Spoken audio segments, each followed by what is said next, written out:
লয় প্রলয় যাই হয়ে যাক, কাজের প্রতি নিঃসংকোচিতে নিবেদিত থাকা প্রায় দুঃসাধ্য ব্যাপার। অথচ সেই অসাধ্যকে সাধনের আরেকটি সত্য ঘটনা যুক্ত হল পৃথিবীর ইতিহাসে। বুধবার ৩০ জুলাই রাশিয়ার কামচাটকা অঞ্চলের ৮.৮ মাত্রার শক্তিশালী ভূমিকম্পে অন্য আর সবকিছুর মতোই কাঁপছিল একটি হাসপাতালের অপারেশন থিয়েটার। ওই সময় রোগীর অস্ত্রোপচারে ব্যস্ত ছিলেন একদল চিকিৎসক।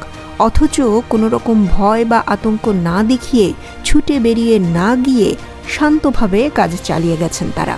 নিজেদের সুরক্ষা নিয়ে না ভেবে ওই চিকিৎসক দল পুরো মনোযোগ রেখেছিলেন রোগীর নিরাপত্তায়।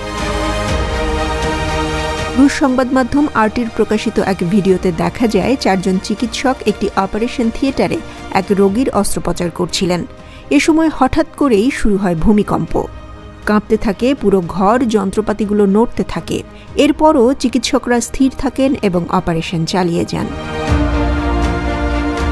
আরটি জানায় এই ঘটনাটি ঘটেছে কামচাটকা ক্রাই উপদ্বীপের একটি হাসপাতালে। বুধবার সকালে এই অঞ্চলে ৮.৮ মাত্রার ভূমিকম্প অনুভূত হয়।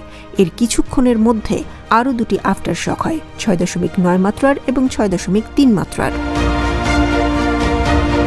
ভূমিকম্পের মূল আঘাতটি এসেছিল যখন চিকিৎসকরা অস্ত্রোপচারের একেবারে মাঝামাঝি পর্যায়ে ছিলেন। তবে তারা থেমে যাননি তখন, বরং সবার আগে রোগীকে নিরাপদ রাখার চেষ্টা করেছেন। তারা ঠান্ডা মাথায় কাজ চালিয়ে যান এবং অপারেশন শেষ করেন।